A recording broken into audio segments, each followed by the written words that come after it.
E aí, belezinha? Então, pessoal, o primeiro turno passou e a gente vai ter segundo turno, né? Felizmente.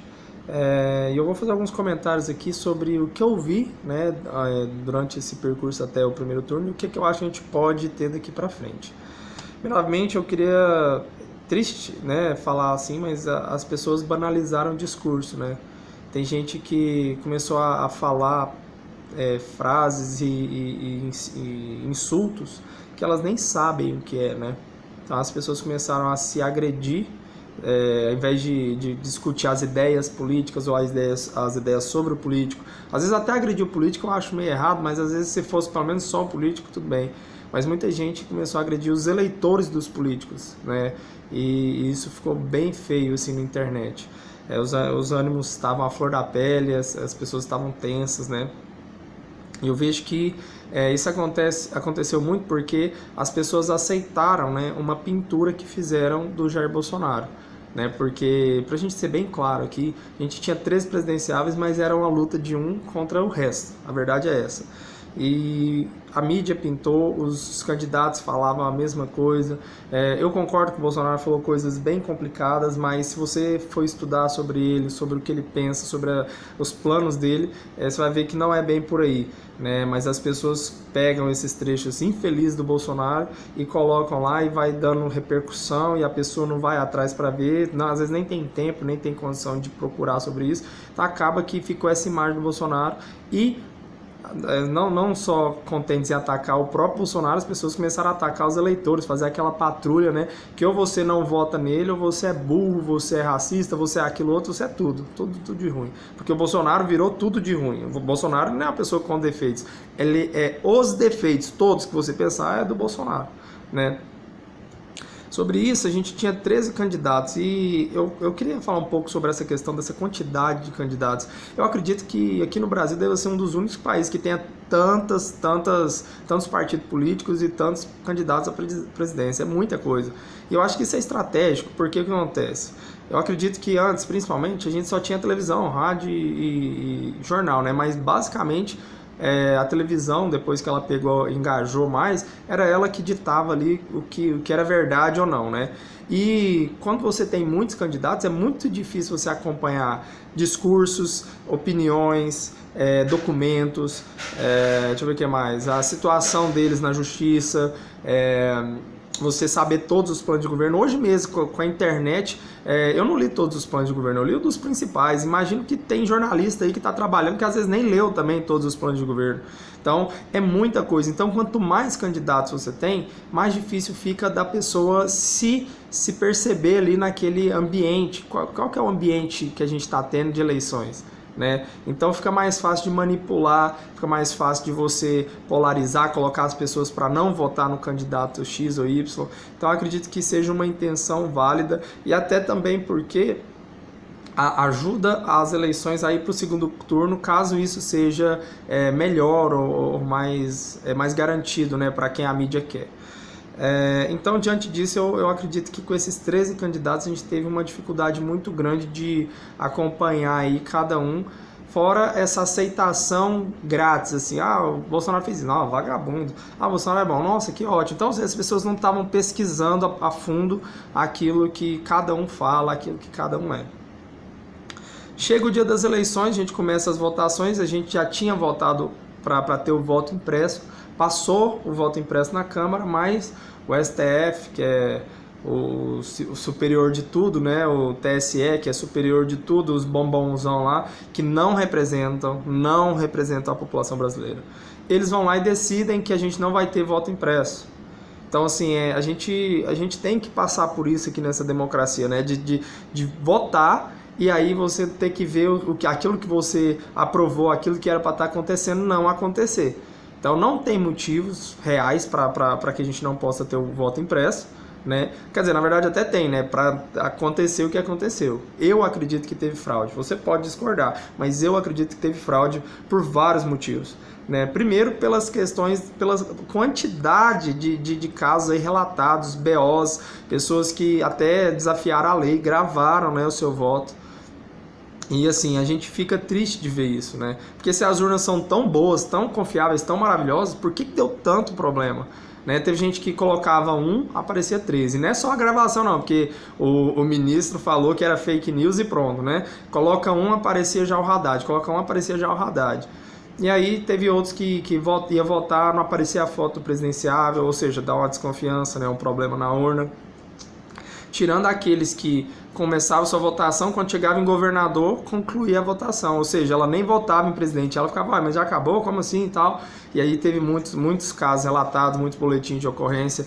Então não é brincadeira. Então, na minha opinião, teve fraude sim, a gente precisa olhar isso com carinho, mas o ministro não quer, né? A gente tem um ministro aí da segurança, né, o Jungmann, Raul Jungmann, e esse cara não quer averiguar se houve fraude. Na verdade, ele quer algo muito mais sério. Ele está querendo, além de não olhar esse tanto de fraude que teve, ele ainda ameaça as pessoas que vão lá e denunciam. Então, se acontecer algum problema na sua urna, ele falou que quem denunciar vai ser investigado. Ou seja, é bem claro que tem alguma coisa de errado nisso. Outra situação também claríssima, né, que eu vi, teve um juiz, né, o juiz Luiz Rocha Cubas, depois você pesquisa na internet, tem vídeo dele falando, ele está revoltado também, ele é um juiz concursado, e o que aconteceu com ele? Ele simplesmente deu a possibilidade do povo pegar 3 urnas para fazer uma averiguação de todo o programa, de ver como é que ela funciona e tudo mais. E o que aconteceu com ele? Ele deu essa permissão, aí o superior dele afastou ele do cargo e tirou essa permissão. Ou seja, a gente não teve condição de olhar 3 urnas aleatórias. Qual o medo da gente ver 3 urnas? Isso daria até, se eles dessem sorte de pegar 3 urnas que não tem fraude, isso aí daria até uma clareza, uma tranquilidade a mais, que para mim não ia fazer tanta diferença, mas ia mostrar um processo assim, de transparência maior do TSE, porque é tudo muito obscuro, quem faz a contagem dos votos e tudo mais. E assim, sobre a fraude, a própria urna eletrônica já é a fraude. Eu queria falar para você aí que tá pensando, você tá falando aí, mas a urna deu problema, isso acontece, né? É um eletrônico e tal. Exatamente por isso, talvez também a gente pudesse ter já o voto no papelinho pronto. Mas independente disso, a urna já é fraude. Por quê? Para nossas eleições, a lei é que cada voto único tem que ser contado. O meu voto tem que ser contado, o seu, cada um. A gente vai ter que ver alguém contando esse voto. E o que a urna eletrônica faz? A urna eletrônica você vai lá, vota, outra pessoa vota, e quando todo mundo votou, ela pega todos os votos e entrega, ou seja, a urna conta os votos. O programa conta os votos. Então teve uma pessoa que foi lá e colocou esse programa. E por que eu tô falando isso? Porque para quem fez aí engenharia da computação ou redes, alguma coisa assim, quem fez algum curso direcionado a isso, a programa de computador, sabe que é muito simples você colocar um algoritmo na urna. Nem precisava desse tanto de coisas que aconteceu, esses problemas com as urnas. Podia ter saído tudo lindo e mesmo assim ter fraude, porque você pode fazer um programa que, vou dar um exemplo aqui, é muito simples fazer isso. A pessoa vai ver lá, ela votou 17, ela vai ver o Bolsonaro e fala, opa, fiz meu papel, né? Fiz meu papel democrático, votei Bolsonaro. Só que cada 3 vezes, por exemplo, que o Bolsonaro é votado, um vai pro Haddad. Depois 3 vezes um vai pro branco, 3 vezes um vai pro Ciro, 3 vezes um anula o voto. Então assim, isso é a coisa mais simples de se fazer num programa. Então, se a gente não pode nem pegar, sei lá, 3 urnas e ver o que tem lá dentro, o programa que tem lá dentro, então como é que eu vou ter certeza que esse aí tá... Outra coisa também bem simples, podia já estar com a porcentagem que eles queriam, pega lá do Datafolha, né? Datafolha manda a porcentagem, a gente já põe numa urna lá e sai, aí você vai falar, mas e os números com vírgula, sei lá, a quantidade de votantes? É muito simples, tudo é muito simples na parte de informática. Você põe lá pro programa fazer um truncamento lá, trunca, tira a vírgula, vai ter o número inteiro de votos. Então é muito simples mesmo, para um programador aí baba fazer essa fraude acontecer. Então assim, as urnas eletrônicas por si só já são fraudes. Então eu acredito que ou a gente tem um voto impresso, na minha opinião a gente podia ter o papelinho mesmo. Porque para que essa pressa? A urna com voto impresso, para mim é uma babaquice. A gente realmente ia ter as eleições aí apuradas muito rápido, mas se der algum problema a gente ia ter que ir lá, pegar os papelzinhos, contar um por um. Então já faz no papelinho logo e vamos contar. Mas isso é a minha opinião também, você não é obrigado a concordar com isso. Mas que tem que ter uma forma da gente olhar voto por voto, tem que ter. Porque o BU, ele é só um resultado que a máquina deu. E a máquina pode estar estragada, pode ter um programa lá mal intencionado, então é bem complicado isso aí. A desconfiança é eterna, né? E, na minha visão agora, já pensando nesse caminho até o segundo turno, ou a gente faz o voto impresso, ou a gente faz no papelinho, ou então, na minha opinião, vai dar PT. Eu estava analisando os números aqui. Na minha opinião, eu ia dar uma de mandinar aqui e aconteceu exatamente, né, o que eu falei. O Bolsonaro teve 46% dos votos e o Fernando Haddad teve mais ou menos 29%, tudo mais ou menos, né?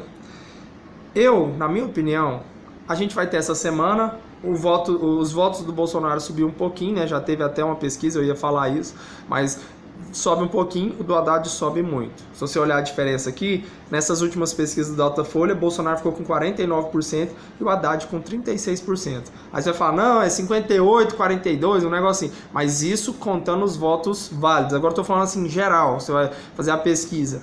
A porcentagem que o Bolsonaro subiu para chegar nisso aí foi 3%. E o Haddad subiu 7%. Ou seja, ele subiu o dobro.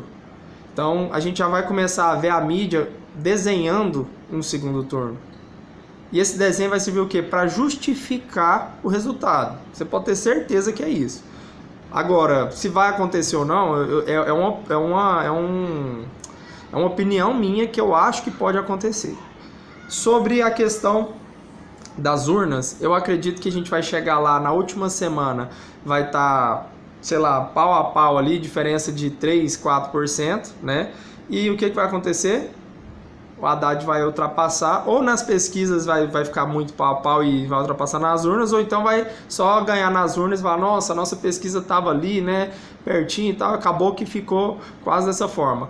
Então, eu acredito que o Bolsonaro deveria ter ganhado no primeiro turno, né, eu acho que teve fraude. Pelo sentimento do povo aí, ele deveria ter pelo menos uns 60% dos votos no Brasil todo. Então, assim, isso pelo menos, tá? Então, assim, a gente não tem como garantir que no segundo turno a gente vai ter eleições confiáveis, a não ser que tenha voto impresso ou voto no papel. Então, vamos lutar por isso, né, já. E assim, eu não, mesmo que não seja, eu não vou deixar de lutar. Eu vou continuar fazendo campanha. E eu queria pedir, você que não vota em Bolsonaro e chegou até aqui, né, nesse momento desse vídeo, queria te pedir um negócio. Vamos melhorar nosso olhar, tá? Eu sei que você tem seus preconceitos, você já tem seus conceitos a respeito de Jair Bolsonaro, mas eu queria perguntar assim, você acha realmente que o comunismo é algo bom para o nosso país? Você acha realmente que a gente poderia viver como Cuba ou como Venezuela? Porque o PT já assumiu os erros dele. Os erros do PT não foi ter roubado, não foi ter matado gente, que a gente sabe que aconteceu, mas o erro do PT, segundo eles, foi não ter controlado as mídias e não ter feito um trabalho ostensivo para tomar conta da educação, né, da formação dos exércitos. Isso está contemplado no novo plano. Na agenda, se você quiser perceber onde você se situa politicamente hoje no mundo, você está num país que está prestes a viver algo muito tenso, que é esse segundo turno. Observa o que é a agenda do PT. Observa qual é o plano real do Haddad.